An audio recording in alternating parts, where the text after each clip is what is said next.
Bueno, buenas tardes a todos. Bienvenidos a la Facultad de Vida de la Facultad.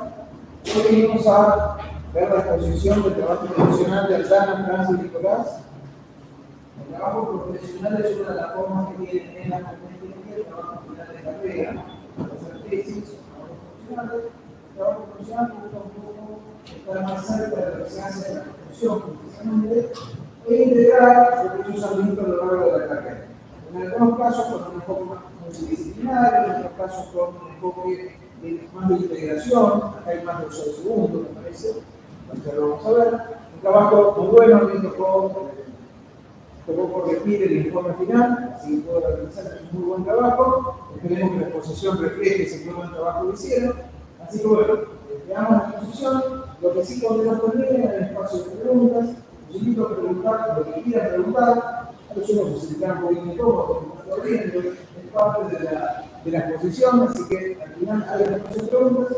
Lo que me voy a pedir es una termina el espacio de preguntas, en el cual hay, si te pregunto todo el dinero, una vez que termina eso, sí me voy a pedir que los saludos y eso los hagamos afuera, después tenemos 4 exposiciones todas seguidas, estamos aquí en un medio así que bueno, adelante. Bueno, muchas gracias por la presentación. Bienvenidos y bienvenidas a la presentación de nuestro trabajo profesional. Yo soy Aldana Rastrelli, Franco Cupari y Nicolás Continanza, y con nosotros se encuentra nuestro tutor del trabajo profesional, Pablo de Imonaz, que nos estuvo acompañando durante todo el año con el desarrollo de este proyecto. También tenemos de cotutor a Juan Bono, que el día de hoy no pudo venir. El trabajo, como dice la diapositiva, se llama Implementación de Jardin en Postgres SQL. La agenda de hoy va a incluir un par de cosas en los próximos 30 minutos. Inicialmente vamos a charlar un poco en una introducción de qué es Jardin, qué es PostgreSQL. Vamos a contarles de nuestra implementación, las dos capas que tenemos, Jardin y Raft, y la integración entre ellas. Y vamos a cerrar toda esa parte práctica hablando un poco de performance. Finalmente vamos a hablar más de cómo hicimos este trabajo con la metodología de trabajo, los riesgos materializados, los impactos y los trabajos futuros que surgen a partir de este. Así que los dejo con Nicolás, que va a empezar con la introducción. Bueno, a modo de resumen, vamos a estar hablando de cómo implementamos de forma nativa en PostgreSQL una prueba de concepto de Jardin, ¿sí? Mostrar que se pueden distribuir múltiples tablas de base de datos en diferentes servidores, que es algo que PostgreSQL de forma nativa no permite en su configuración estándar. Vamos a comentar cómo fue que lo desarrollamos, cómo nos organizamos como equipo para hacerlo y de qué se trató la solución que implementamos. Empecemos hablando de PostgreSQL, que es un sistema de gestión de base de datos de código abierto que surge en la década del 80 en Berkeley, en California. Para tener una noción sobre su uso y popularidad, acá hay un recorte de una encuesta que realizó el año pasado Stack Overflow, un sitio muy popular entre desarrolladores, donde se le consultó a los encuestados, que fueron más de 60.000 profesionales de la industria, cuáles eran sus sistemas de gestión de base de datos preferidos, al que más uso le dan, y podemos ver que, por un margen interesante, PostgreSQL resultó ser el primero. Y bueno, eso es con lo que estuvimos trabajando nosotros. En cuanto a su arquitectura, PostgreSQL es una base de datos que es centralizada. Esto significa que múltiples clientes se pueden conectar, pero a una sola máquina, a una sola instancia, que es la que ejecuta el proceso servidor, que es el proceso que se llama Postgres. Esto de que se pueda hacer solamente en una máquina presenta algunas limitaciones cuando uno empieza a manejar volúmenes muy, muy grandes de datos y necesita, por cuestiones de eficiencia, de performance, distribuir la información, distribuir los datos y el procesamiento de las consultas. Entonces, tenemos dentro del universo de las bases de datos las distribuidas. PostgreSQL de por sí ya dijimos que no lo permite, pero existen algunas formas de facilitarlo usando o bien extensiones, como es el caso de Citus o EDB, o directamente bases de datos alternativas que pueden estar basadas en PostgreSQL o pueden ser directamente otra base de datos que no tenga nada que ver. Esto de por sí le agrega una complejidad a cualquier proyecto porque tenemos que agregar software adicional o directamente otra base de datos por arriba de Postgres. Y en muchos casos también agrega un costo monetario, como es el caso de EDB, que es un proyecto de código cerrado y que además requiere una licencia de pago para usarse. ¿Sí? Entonces esto limita en muchos sentidos la escalabilidad horizontal de PostgreSQL, que es lo que vamos a hablar a continuación. Bueno, como dijo Nicolás, Postgres es una base centralizada, es decir, que corre en un único servidor. Correr en un único servidor trae problemas de performance cuando sobre todo tenemos una gran cantidad de datos en la base, porque a mayor cantidad de datos, más vamos a tardar en resolver las consultas que llegan. El escalamiento horizontal es básicamente agregar más recursos al sistema para distribuir la carga entre esos recursos. Nosotros esto vamos a distribuirlo de dos formas. Primero, los datos claramente se van a distribuir entre varios servidores. Y segundo, vamos a distribuir la carga de trabajo de cómputo de cada una de las consultas en esa base de datos.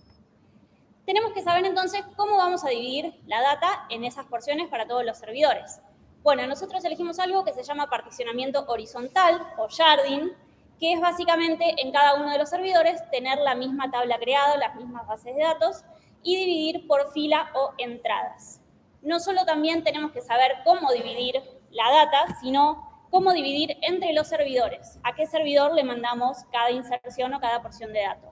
Bueno, nosotros tenemos nuestra propia heurística para esta parte del trabajo y la vamos a estar explicando un poquito más adelante. Bueno, como mencionó Nico previamente, existen algunas implementaciones en torno a la temática de este trabajo. La más conocida es Citus, que utiliza la API de extensiones de PostgreSQL para pasar de una base de datos centralizada a una distribuida. Aparte de aportar esta capa de sharding, aporta otros features aparte, como pueden ser las transacciones distribuidas, y podríamos resumir que lo que implementa en total Citus son las operaciones sobre tablas de base de datos de manera distribuida, pero con una muy buena performance. Durante el desarrollo estuvimos probando y investigando el código de Citus y encontramos dos problemas. El primero de ellos fue que Citus no rinde bien manejando más de un cliente en simultáneo de manera concurrente. Y por otro lado, también probándolo, nos dimos cuenta que las query join entre tablas que están ubicadas en distintos nodos no arrojan resultados correctos. Por ende, este trabajo se centra en también realizar operaciones en bases de datos de manera distribuida, pero atendiendo a más de un cliente en simultáneo y con alta performance. Bien, en cuanto a nuestra implementación, van a ver que se desarrolla a lo largo de dos capas de abstracción. La primera de ellas es el módulo que nombramos sharding, que era lo que estábamos haciendo.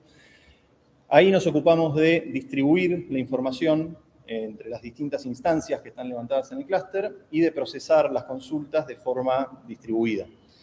Por otro lado, tenemos el algoritmo de elección de router o elección de líder, que es un mecanismo de contingencia que implementamos para el caso en el que el nodo que está actuando como router, ahora lo vamos a explicar con más detalle, se cae o empieza a funcionar mal o directamente se desconecta. Ambos módulos están implementados en el lenguaje Rust dentro de crates independientes entre sí. Esto facilita mucho cómo Rust después se puede compilar al lenguaje C e incluirse directamente al proyecto de PostgreSQL de forma, por eso decimos de forma nativa, porque directamente se importa como una biblioteca más. No nos vamos a detener demasiado en esto ahora, pero si quieren profundizar un poco más en el cómo de todo esto, lo podemos conversar al final de la charla. Por ahora veamos que podemos plantear una arquitectura como esta que está en esta diapositiva a modo de ejemplo. Pueden ver que hay varios clientes que se conectan a un router y ese router se ocupa de comunicarse tanto con los clientes como con los shards, ¿sí? Estos tres son los tipos de nodos que podemos tener en un clúster con una arquitectura como la que nosotros proponemos. Lo principal acá es que podemos enviar mensajes mediante conexiones TCP entre cada par de nodos. Por ejemplo, acá hay un ejemplo bien sencillo de cómo se conecta un client, ni bien inicia su ejecución y necesita conseguir la dirección del router, del nodo que está actuando como router en la red. Entonces, manda uno de estos mensajes que comentaba recién, un mensaje de tipo getRouter, se identifica con un tipo, y lo puede recibir cualquier nodo. Tanto los shards como el router pueden recibir este mensaje y responderlo en un mensaje de tipo router ID, que contiene en dos de sus campos la dirección IP en uno y el puerto del router en el otro. Después el cliente recibe este mensaje y ahí ya está en condiciones de iniciar una conexión TCP con el router. Después vamos a ver un ejemplo un poco más interesante de cómo se resuelve una consulta completa, pero primero hablemos un poquito más de cómo se comporta cada nodo según su rol. Primero tenemos al client, que es, como dice la diapositiva, el punto de entrada para el usuario. Es la instancia de PostgreSQL con la que el usuario va a interactuar y a la que va a enviar consultas. Ya vimos que tiene la responsabilidad inicial de descubrir quién es el router, obtener su dirección para poder conectarse, y una vez que ya está levantado y funcionando, bueno, se queda esperando para recibir una consulta del usuario. Del otro lado tenemos a los shards, que se ocupan de almacenar la información de forma distribuida y ejecutar las consultas que reciben del router. El shard se va a conectar con el cliente, para el caso que vimos recién, cuando necesitan averiguar la dirección del router, y se va a conectar al router para integrarse a la red y empezar a recibir consultas. El router, por su parte, como ya dijimos, recibe y envía consultas. Recibe el cliente y envía a los shards. Y después manda de vuelta el resultado. También se ocupa de mantener el estado de la red. Esto incluye la cantidad de memoria, la cantidad de espacio disponible en cada uno de los shards. Esto es así porque tuvimos que decidir en una estrategia para el reenvío de consultas, ¿no? Nosotros, si clasificamos a las consultas que puede recibir el router en dos conjuntos grandes, tenemos las que necesitamos ejecutar en todos los shards, por ejemplo, un select o un create, eso lo tenemos que ejecutar necesariamente en todas las máquinas para obtener el resultado. Y tenemos, por otro lado, las que queremos ejecutar solamente en uno de los shards, como es el caso de los inserts. Nosotros, como queremos distribuir la información, los inserts los vamos a enviar solamente a uno de los shards. Por eso es que el shard mantiene la cantidad de memoria disponible, perdón, el router mantiene la cantidad de memoria disponible en los shards. Porque nuestra estrategia va a ser sencillamente enviarle la consulta al shard que más memoria disponible tiene. Esa consulta la enviamos directamente al backend del shard. Esto nos facilitó bastante la implementación para que el shard pueda estar agnóstico, pueda ser agnóstico a la arquitectura del clúster de base de datos y además se comporte como una instancia individual de PostgreSQL sin conocer a los demás. Entonces, ahora creo que ya podemos ver un ejemplo de cómo resolvemos una consulta desde que llega el cliente hasta que el cliente recibe el resultado. Este diagrama de secuencia muestra más o menos el paso a paso. El cliente, cuando recibe una consulta del usuario, la empaqueta en un mensaje de tipo query y se le envía directamente al router. El router lee ese mensaje y dentro de una función sendQuery se le envía, recordemos, directamente al backend de cada shard. Acá no tenemos una conexión TCP como la anterior. Cada shard va a ejecutar individualmente esa consulta y devuelve un objeto propio de PostgreSQL, que es el objeto row, que representa las filas que son el resultado de haber procesado esa consulta. El router le da un formato, recopila todos esos resultados que recibió de cada uno de los shards, los empaqueta en un mensaje de tipo query response y se lo manda directo al client para que lo muestre en su interfaz. Todo esto que acabo de decir lo vamos a mostrar ahora en vivo, en una demo. Yo acá ya traje levantados un cliente, un router y dos shards.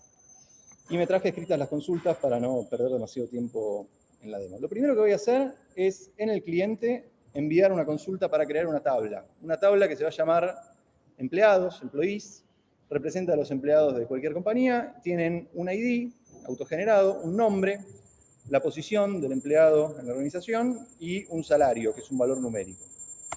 Lo voy a enviar. Acá ven que tenemos una serie de logs. Yo creo que me olvidé, antes de empezar, de... A ver, ¿por qué falló? Dame un momento. Esta es la tabla creada. Ahí, claro, ya estaba creada la tabla. La voy a dropear para que podamos ver la demostración completa. Bien. Ahí, eliminé la tabla que ya existía. La voy a crear nuevamente para mostrar un ejemplo limpio. Ven en el router que hay varios logs. Nosotros quisimos dejar esto para que lo puedan ver. Acá ven que se recibió esta consulta y que se envió a cada uno de los shards. El shard, por su parte, logueó cada uno que se creó la tabla. Lo que voy a hacer a continuación es un insert de un nuevo empleado. Voy a insertar un empleado que se llama Juan Pérez, es desarrollador y su salario es de 10.000. Y ahora lo que voy a hacer a continuación es un select para ver que esto efectivamente haya impactado. Entonces, acá pueden ver el dato que acabo de insertar en el cliente. Lo que voy a hacer ahora es ejecutar esto mismo en cada uno de los shards. Y vemos que en el primero de los shards está el dato que acabamos de agregar a la base de datos. Y en el segundo no hay nada, justamente porque se lo estamos enviando a uno solo de los shards. Voy a hacer ahora dos inserts más. Voy a insertar a Ana Gómez, que es Project Manager, y su sueldo es de 11.000. Y un tercer empleado, Rodrigo Rodríguez, diseñador, con salario de 12.000. Voy a volver a hacer el select que hicimos antes. Vemos que el cliente recibe los 3 datos que acabamos de ingresar, y si yo ejecuto esta misma consulta para ver qué hay en cada yard, vemos que el primero tiene a Juan Pérez y Ana Gómez, los primeros 2 que inserté.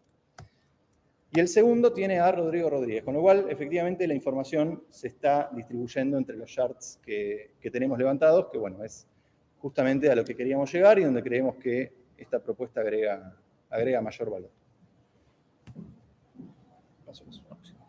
Bien, en las redes de sistemas distribuidos siempre es necesaria la presencia de un nodo que funcione como entidad centralizada y que tenga algunas facultades que son distintas a la del resto de los nodos de la red, como por ejemplo coordinar tareas o gestionar los recursos y llegar a un consenso sobre un valor en la red completa.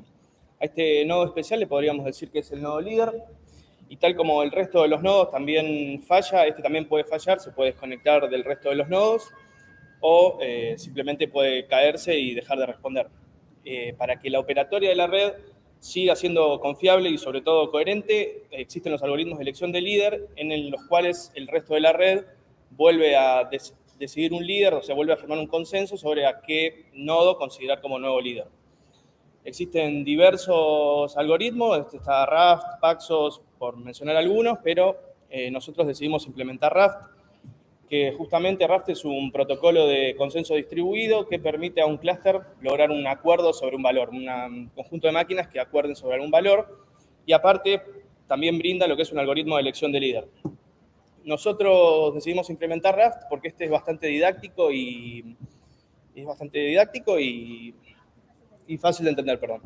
En la red hay bastantes implementaciones, pero ninguna machaba nuestras necesidades, y decidimos que era más fácil hacerlo de cero a nuestro gusto que tener que adecuar algo que ya existía a lo nuestro. Pero bueno, ahora explico lo que es Raft bien. Primero explico, después muestro un video que ejemplifica. Si suponemos un escenario en el que hay un líder en la red y este deja de responder, alguno detecta que se cayó, este nodo que detecta que el nodo líder se cayó, se propone como candidato y procede a pedirle sus votos al resto de la red. Los nodos que reciben un pedido de voto van a chequear si ya han votado para esta elección, no lo votarán. En caso de no haber votado, le brindan su voto. En caso de llegar a un quórum, es decir, a una cantidad de votos que es mayor a la mitad de n, siendo n los números de la red, este se proclama como líder y comienza con la operatoria normal de un líder. Ahí en pantalla se ve, voy a ponerlo despacio para que se vea. Por ejemplo, ahí se conectan 2, arranca una elección cuando está en amarillo. Ahí gana el nodo 2, que está en azul, es el nuevo nodo líder. Y ahí se da de alta un nodo 4 y 3, que ahí también ellos son seguidores y el nodo 2 es el líder. Ahí se va a caer el nodo 2, se arranca la elección y el nodo 4 gana al líder. En este video hay también más ejemplos de esto, con diversa cantidad de nodos. Pero prosigo a explicar nuestra implementación. Nuestra implementación tiene la forma de un grafo completo, siendo los vértices los nodos y las aristas son conexiones TCP entre ellas. En la imagen se ve solamente las conexiones que tiene el nodo A para no entorpecer, para que se entienda el gráfico, pero en realidad hay flechas entre todos. Esta implementación está dada en 2 capas de abstracción. La capa más baja se llama Health Connection o una conexión de sanidad, que funciona, es un wrapper de una conexión TCP. Esta recibe mensajes de otros nodos, se los reenvía a la capa superior. La capa superior computa y produce una respuesta y se la vuelve a enviar. Y el Health Connection se la envía de nuevo a otro nodo. Es como si fuese una tubería, digamos, donde por un lado se habla y por otro se escucha. Y vemos que para cada nodo hay un Health Connection para otro nodo, digamos. El B tiene con C y con D y así sucesivamente para todos los nodos. El módulo de consenso es la unidad de cómputo del algoritmo de Raft. Este tiene toda la información necesaria para que la operatoria se realice de manera normal y también para que las elecciones se realicen. Este puede estar en uno de 3 estados en simultáneo. Puede estar en 1 de 3 estados en simultáneo, o que son el estado de candidato, el estado de líder y el estado de seguidor. El estado de líder solo aparece claramente, el estado de candidato solo aparece claramente en una situación de elección, y el seguidor y el líder son en la operatoria normal. Dependiendo en qué rol se esté, en estos últimos dos estados, si está en estado de líder, ejecutará un hilo de ejecución en el que constantemente envía mensajes a toda la red, que se llama latido o heartbeat, para comunicar que que está vivo al resto de los nodos. El resto de los nodos estarán ejecutando un hilo en el que chequearán que estos mensajes llegan constantemente en un periodo de tiempo coherente, que varía según la latencia de la red, del estado de la red, y en caso de no haber recibido ese mensaje en un tiempo prudencial, procede a lanzar una elección y se propone como candidato. La elección, justamente de nuestra implementación, comienza con este error en la recepción de latidos. Un nodo seguidor cambia su estado a candidato y hace un broadcast, le envía a toda la red un mensaje de request vote. Este mensaje será respondido con un no, si el nodo que lo recibe ya ha votado, y con un vote, si lo vota, digamos. Si como ya mencioné, si este llega a un quórum, es decir, que tiene una cantidad de votos mayor a la mitad de la red, se envía un mensaje a todos nuevamente proclamándose como líder. Este mensaje se llama New Leader y comienza con la operatoria del envío de los latidos a toda la red, y los nodos seguidores proceden a controlar la llegada de estos latidos en un periodo de tiempo determinado. Si vemos esto en el código, acá voy a levantar 3 nodos. El primero con un ID de node 1 y en el puerto TCP 3333. Ahí intenta conectarse al resto de los nodos que aún no se han levantado.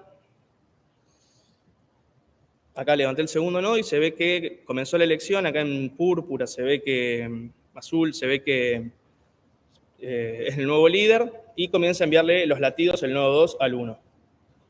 Si se levanta el nodo 3, se ve que ahora el nodo 2, que era el líder, comienza a enviarle los latidos tanto al nodo 3 como al nodo 1. Y ahora si lo matamos, vemos que hay un nuevo líder, que es el nodo 3, y le envía estos latidos al nodo 1 solamente. Podemos probar reconectar el nodo 2.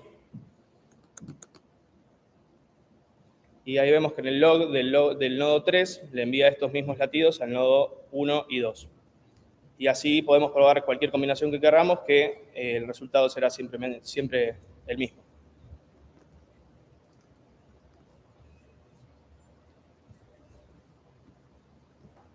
Bueno, Nicolás ya habló de la capa de Jardín, Franco habló de la capa de RAF. Resumiendo un poquito, la capa de Jardín es la que intercepta la query del usuario y se le envía al router, que el router la va a recibir, reenviar, recopilar los datos y responder al cliente. La capa de RAF es la que se asegura que justamente siempre tengamos un líder que ejerza este rol. ¿Cómo se comunican ambas capas? Bueno, lo que podemos ver acá es que tanto la capa de Jardín como la capa de RAF se implementaron de forma independiente. Esto significa que no dependen de la implementación una de la otra. De lo único que dependen es de que tengan estos dos canales implementados. Nosotros tenemos dos canales, uno que va de RAF a Jardín y otro de Jardín a RAF, son channels de Rust. Y lo que hace básicamente es comunicar posibles cambios de rol que haya que realizar, ¿no? RAF es el que triggerea y avisa cuando hay que realizar un cambio de rol, por ejemplo, pasar a líder o dejar de ser líder en caso de que te hayas caído y te hayas reconectado. Y Jardín es el que ejecuta este cambio de rol. Entonces, cuando ocurre un cambio en RAF, le va a avisar al original de acá a Jardín que tiene que realizar un cambio. Jardín lo va a realizar y va a volver por el otro canal con una confirmación de que el cambio se realizó correctamente. Acá podemos ver una estructura de varios nodos. El de arriba, que dice router, acaba de ganar una elección en RAF y los de abajo pasarían a ser shards. Lo que vemos es que entre los nodos, para un cambio de rol, únicamente se comunican entre sí las capas de RAF. Esta capa de RAF, que acaba de ganar la elección, le va a avisar a las otras capas de RAF que tienen que cambiar su rol a shard para participar de la red. Estas van a hacer este camino interno que yo dije hace un momento para cambiar su rol a shard y le van a enviar una confirmación a esta capa. Como esta capa sabe que no es líder, va a devolver una confirmación a la capa del líder original y recién ahí esta capa de RAF va a implementar este cambio también. ¿Por qué lo hacemos así en partes? Bueno, inicialmente estamos evitando condiciones de carrera. Primero se cambian todos los roles allá y después, por último, el líder. Más allá de eso, nos queda muchísimo más ordenado implementarlo de esta forma. Está considerado el cambio en la condición de carrera y se puede manejar muy bien, pero es más ordenado hacerlo así. Bueno, tenemos dos posibles cambios. Uno es de router a yard, otro es de yard a router. Independientemente de cuál sea el cambio que se está haciendo, la instancia del rol se creó en tiempo de ejecución dentro de la ejecución de PostgreSQL. Entonces, la ejecución de PostgreSQL sigue siendo la misma. Lo único que hacemos es bajar la ejecución del rol e iniciar una nueva. El clúster, por lo tanto, sigue siendo el mismo y los datos que teníamos en ese nodo van a seguir estando. Cuando hacemos un cambio de router a yard, es muy cortito. Lo único que hacemos es habilitar el uso del clúster, o sea, el uso de la base de datos que está en ese nodo. Y luego quedamos a la espera de una conexión por parte de un router para que le envíe queries. ¿Por qué habilitamos el uso del clúster? Bueno, porque nuestro router, idealmente, no va a almacenar información. Lo único que hace es, como ya dijimos, recibir la query, reenviar, recopilar y responder, ¿sí? Cuando hacemos el cambio de yard a router es un poquito más complicado porque nos tenemos que conectar a los clusters de yards en el backend. Tenemos que, en caso de haber tenido data en nuestra base de datos, redistribuir esa data a los otros nodos.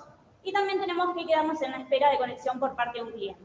Sí existe el caso borde, en el cual el único nodo disponible de la red es un router, y en ese caso, excepcionalmente, habilita el uso de su clúster, porque nosotros estamos priorizando disponibilidad. El cliente tiene que poder acceder a la red por más de que haya un solo nodo y guardar información. Es por eso que tiene ese caso borde. En el caso que después se levante otro nodo, el router redistribuiría su data a ese otro nodo y pasaría otra vez a no usar su clúster. Voy a mostrar esto de cambios de rol en una demo. Nosotros acá teníamos, como dijo Nicolás, un router, tenemos un yard y tenemos otro yard. ¿Qué voy a hacer yo? Voy a simular que se cae el router. Voy a cortar la ejecución y voy a cortar el proceso. Lo que vemos acá, no se ve muy bien, pero dice, I'm the new leader. Este, que era un yard, pasa a ser un líder. Si le preguntamos quién es, va a decir que es un router. Acá no solo vemos que hay un yard, sino que antes la información la teníamos distribuida entre los dos nodos, y ahora cuando le preguntemos a ese yard qué información tiene, va a tener las tres filas. Toda la información que contenía el yard al momento de pasar a ese router se pasó a ese otro nodo. Vamos a nuevamente matar este router. Y vamos a ver que este también pasa a ser un router. Y acá estamos en el caso borde de que es el único nodo conectado y es un router. Entonces le vamos a preguntar, le vamos a mandar una query y este nos va a decir, estoy mandando la información, la query, a mí mismo. Y de todas formas mantiene la información y nos devuelve el resultado.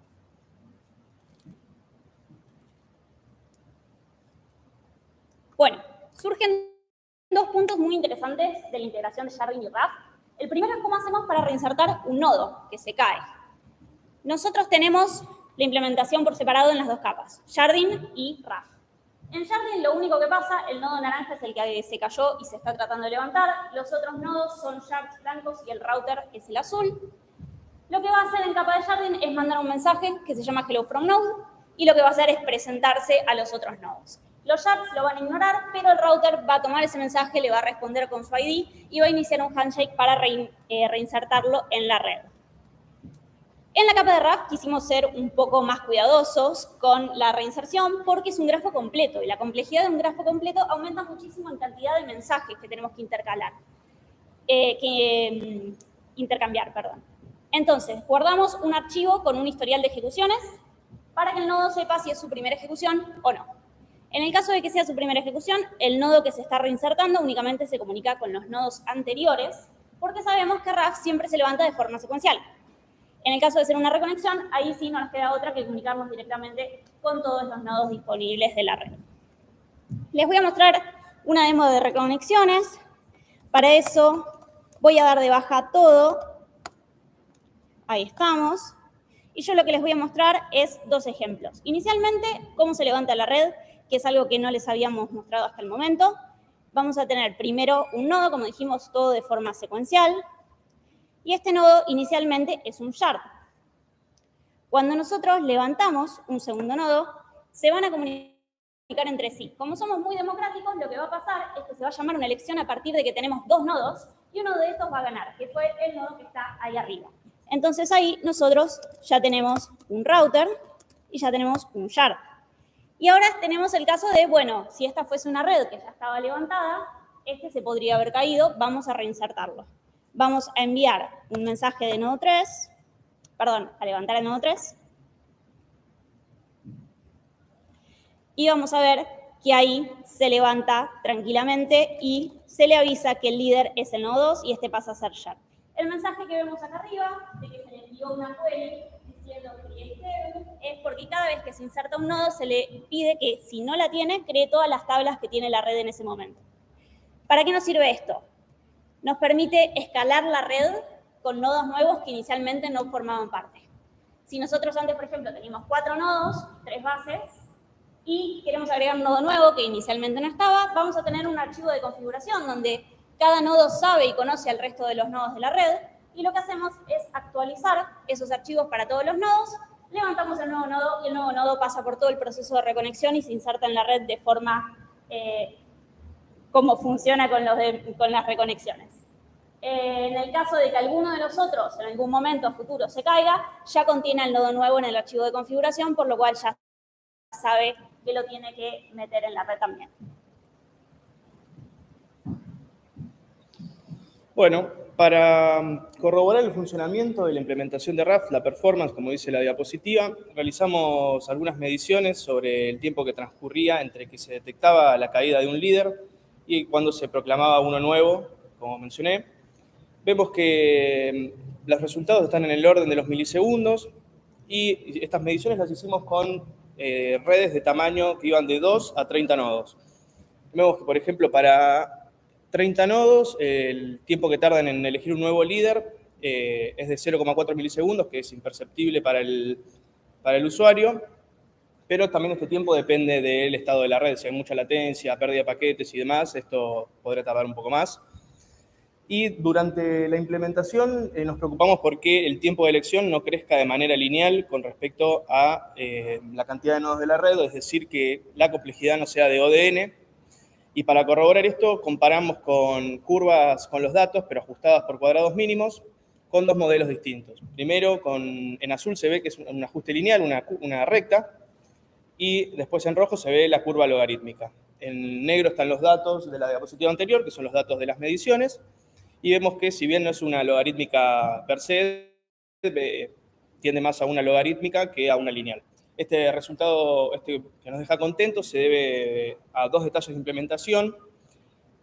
Para guardar las conexiones, en vez de usar un vector, lo cual nos hubiese brindado una complejidad de ODN cada vez que lo queramos recorrer para obtener el nodo que estamos buscando para mandar un mensaje, usamos un hashmap, un diccionario en Rust, que lo que hace es que en esa estructura las operaciones de insertar, eliminar y consultar son OD1, son constantes, lo cual nos brinda una complejidad adicional. Y otro, y más importante en mi opinión, fue que para la concurrencia de las conexiones y demás usamos el modelo de actores, tanto el Health Connection como el módulo de consenso de Raft, ambos implementan el modelo de actores. Esto hace que evitemos tiempos de bloqueo cuando queremos bloquear un recurso que nos podría haber aportado la exclusión mutua compartida, y semáforos o monitores. Así que, aparte, agregándole a esto, los actores son estructuras que son livianas de eliminar y de crear, entonces sentimos que haber usado actores aportó bastante a esta buena complejidad que obtuvimos. Bien, en términos de performance de sharding, la complejidad temporal es una combinación de complejidades. Lo que estamos viendo ahí en el ejemplo es una topología de red donde tenemos un cliente, un router y 4 shards. Cada una de las flechas que están con una L innumeradas son conexiones TCP. Esto significa que la latencia de la red total va a ser una sumatoria de todas las latencias. Dependemos del estado de la red, dependemos de si está congestionada y dependemos de la pérdida de paquetes. Respecto a nuestra implementación, no sé si se llega a ver, pero tomamos mediciones en un ambiente controlado de cuánto tardábamos en, desde el cliente, enviar una query y recibir el resultado para una cierta cantidad de nodos. Fuimos de 1 a 15 nodos. Tenemos la consulta de Create, Insert y Select, siendo Create la que tiene mayor cantidad de demora de 250 milisegundos. Como vemos, las tres tienen una tendencia lineal.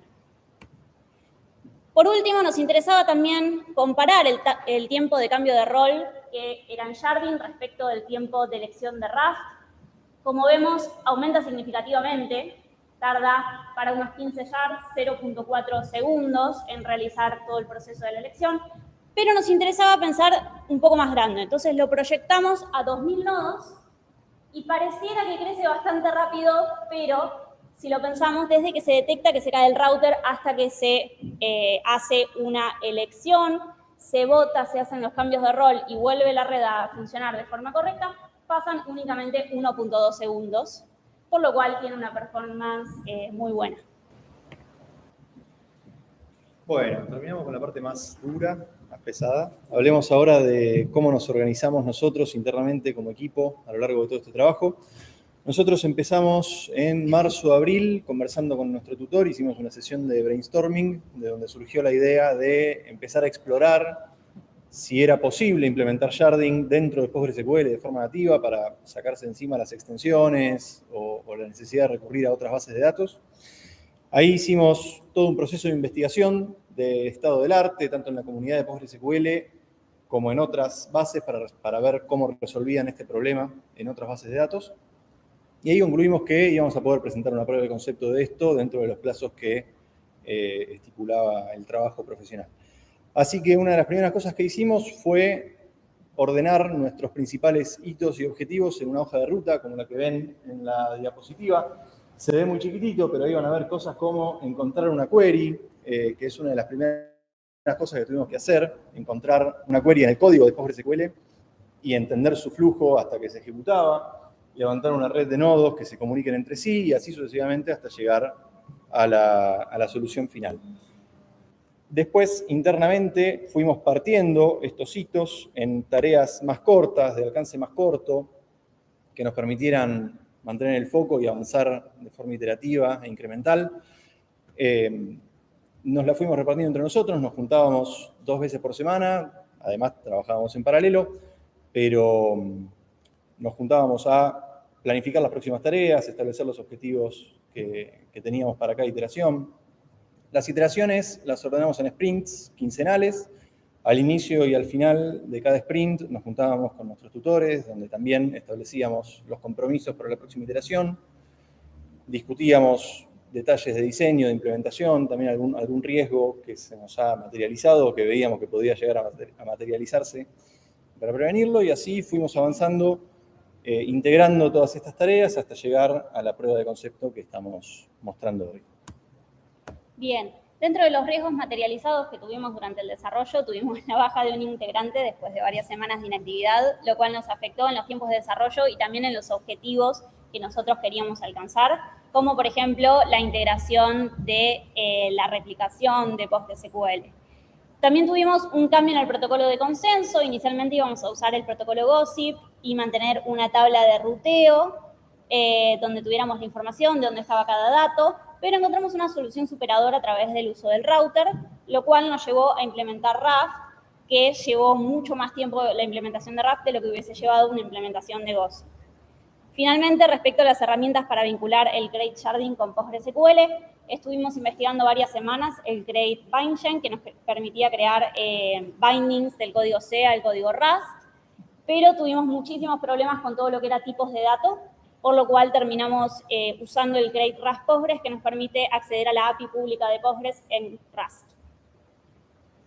Bien, y el trabajo, dependiendo de punto de vista que se lo mire, puede tener distintos impactos. Un impacto económico, mencioné, Nico, que las otras implementaciones tenían un costo, tenían una licencia, como EDB, por ejemplo. Entonces este código, al ser código abierto, se puede usar de manera gratuita. Y si, por ejemplo, somos una empresa que recién arranca y se dedica al Machine Learning, podría escalar una gran cantidad de datos horizontalmente sin el uso de algo de pago, digamos. Y como segundo punto, un impacto social. A medida que desarrollábamos el código, fuimos consultando en distintas comunidades de código abierto, como pueden ser la de PostgreSQL o la de Rust, y la verdad es que nos brindaron bastantes soluciones y nos parece muy valiosas estas comunidades, así que alentamos a otros programadores a que implementen estas cosas y consulten y contribuyan, porque está bueno que se agranden y no que queden en desuso estas comunidades. Bien, respecto de los trabajos futuros que surgen a partir de este proyecto, como ya dijimos, la replicación, lo ideal sería que en el caso de que se caiga un shard, la información que contenía ese shard siga estando disponible dentro de la red. Existen mecanismos nativos que tiene PostgreSQL, pero la integración con nuestro proyecto podría ser no trivial. También existe la posibilidad de probar distintas heurísticas de elección de shard. Nosotros, como comentó Nicolás, usamos la heurística de siempre tomar el shard que tiene mayor memoria disponible. Pero también podrían usarse otras, como por ejemplo, analizar el flujo que tiene cada uno de los servidores o incluso hacer un análisis de ubicación geográfica acerca de cuál es el servidor que está más cerca del cliente en ese momento para guardar la información. Otro posible trabajo que puede desprenderse a partir de este, yo mencioné previamente que había otros algoritmos de elección, entre ellos están los que se ven en pantalla, y sería interesante cambiar Raft por alguno de ellos y comparar su performance, o simplemente aportar uno más para que el usuario pueda elegir qué algoritmo usar, digamos. Bueno, y por último, para que esto se integre al proyecto original de PostgreSQL y se adopte masivamente, sería interesante poder integrarlo con cualquier tipo de aplicación o cualquier cliente de base de datos de los que ya existen. Para esto habría que implementar una biblioteca para algún lenguaje con el que se quiera hacer eso, o integrarse a las ya existentes, ¿no? A las que ya existen para hacer esto. Esto demandaría un estudio bastante exhaustivo del backend de PostgreSQL, que es el módulo libpq que ven ahí. Pero bueno, nosotros empezamos a explorar esta posibilidad. Hay una rama en nuestro repositorio donde está empezado este trabajo. Vimos que excedía bastante el alcance de lo que queríamos presentar y dentro del marco del trabajo profesional. Pero bueno, si a futuro algún equipo quisiera extender esta funcionalidad, quisiera retomar este trabajo, ya hay algo iniciado y hay una buena cantidad de notas también en el repositorio que fuimos tomando a medida que estudiábamos el backend de Postgres y libpq, o sea, libpq en particular. Bueno, y para terminar tenemos un espacio para preguntas, consultas que nos quieran hacer o algún tema sobre el que quieran profundizar de lo que estuvimos comentando. Los escuchamos.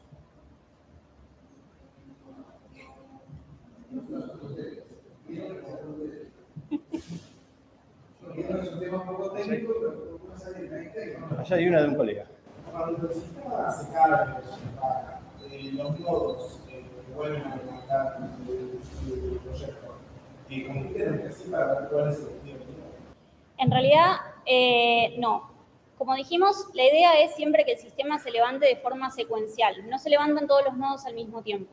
Entonces, lo ideal sería que, como igualmente levantar un nodo es una acción manual, se levanten de forma secuencial. El sistema mismo reconoce cuando solo son 2 nodos y ahí inicia la primera elección.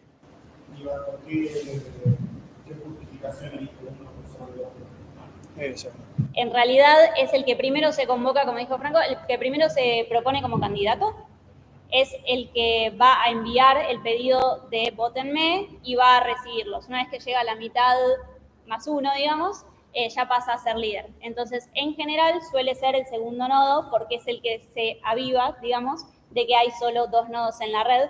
Pero ha pasado, y lo hemos probado varias veces, también puede ser el primero, dependiendo del estado de la red. Gracias.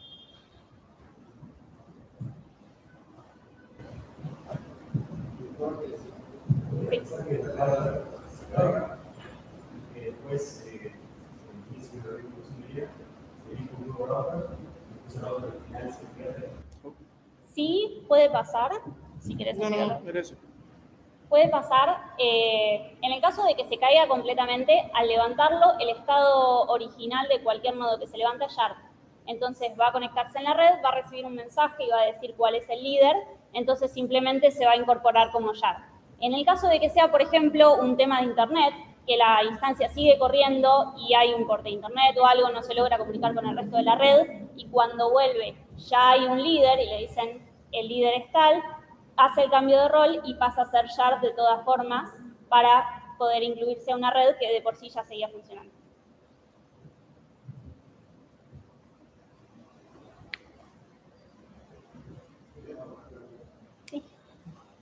Primero, ante todo, felicitar al doctor. Hoy me presenté acá con esta ceremonia, pero en realidad no hice nada. Estoy como colaborador acá, trabajamos sobre los tres, un cuarto de doctor entiendo, y el doctor está presente para el y el doctor Juan Bono. Pero bueno, una pregunta que resulta ahora. ¿Cómo es esto de gobierno? Sí. ¿Cómo es compatible, digamos, como quieran, no se compatible cada uno? Pero esto que desarrollamos del banco, esto de la discusión del documento de la comunidad, piensan ponerlo, piensan que surge o piensan que le falta todavía. Bien, no todavía, no, sí hemos interactuado con la comunidad para consultas que fueron surgiendo, como parte del estudio. Sería interesante ponerlo a disposición, mostrarlo. No está como para ser integrado mañana. Tiene estas cosas como, por ejemplo, todavía no poder integrarnos con aplicaciones o cualquier cliente de base de datos. Falta un poco de trabajo sobre el backend de PostgreSQL en ese sentido. Nosotros tuvimos, digamos, la premisa de modificar lo menos posible el código original de PostgreSQL. Primero por una cuestión de complejidad y porque no queríamos embarrarnos demasiado con eso, más que nada para cumplir con los tiempos estipulados. Vimos ahí que podía extenderse mucho si nos metíamos demasiado en el código en C y en la implementación. ¿Cómo? No siempre, no. Si nos pero han bueno, deseado suerte en las sí comunidades. sí quisiéramos mostrarlo también para tener un feedback de la gente que está mucho más metida en el desarrollo de este sistema de gestión de base de datos. Si pensar en la comunidad así global, si yo pienso en un equipo de algunos de ustedes, que son estudiantes, un equipo de estudiantes como ustedes que quiere seguir desarrollando esto y sigue efectivamente después seguir con esto. ¿Cuánto necesitan de ustedes y cuánto pueden trabajar formalmente? Buscamos que lo menos posible, documentando y explicando, tienen desde que se clonan el repositorio que usamos en GitHub, hay en el README una serie de instrucciones para levantar el proyecto y para poder correrlo cada uno en su máquina. Después hay documentación de cada uno de los crates que implementamos, que está disponible también, o sea, eso es abierto. Por supuesto que nos encantaría que nos avisen, nos pregunten, que se acerquen, porque seguro podemos conversar, pero no debería haber ningún problema para seguir trabajando donde nosotros lo dejamos y seguir extendiendo la funcionalidad. Y nos ponemos a disposición y ponemos toda la información y documentación que tenemos hasta el momento a disposición, por supuesto.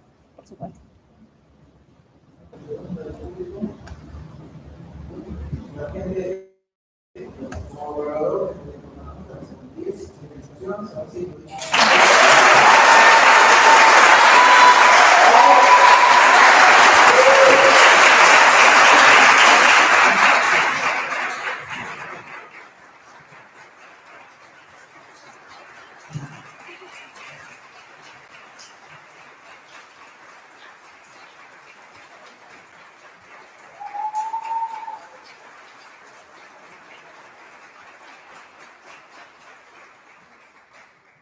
Bueno, muchas gracias y por supuesto que queremos cerrar agradeciéndoles, primero que nada, a todos los presentes por habernos acompañado hoy acá. Me encanta que hayamos sido un montón. Le queremos agradecer también a toda nuestra familia y amigos, a los que están acá, a los que están remotos, escuchando desde la transmisión, a todos los que no pudieron venir también, pero nos acompañan, por su apoyo todos estos años, por su acompañamiento, que fue desde ya que vital. Le queremos agradecer también a Pablo de Monás, nuestro tutor, y a Juan Bono, que hoy no pudo venir, por toda su guía, todo su apoyo y todo lo que nos acompañaron durante el desarrollo de este proyecto. A Carlos Fontela, nuestro evaluador, que él dice que no hizo nada, pero él coordina la materia de trabajo profesional desde que se inició Y la verdad que ya se han graduado, ¿cuántos? Más de 100 ingenieros, tengo entendido. O anda por ahí. Más de 200, bien, más todavía. Por supuesto, la Facultad de Ingeniería de la Universidad de Buenos Aires, a toda su comunidad de docentes, estudiantes, no docentes, graduados, todos parte importantísima de nuestra formación y para que hoy podamos estar acá, y a la educación pública nacional, por supuesto, que también imprescindible para que hoy estemos haciendo esto, y bueno, sin la cual no sería posible, y es uno de los pilares de la República Argentina. Así que muchas gracias a todos ustedes. Gracias.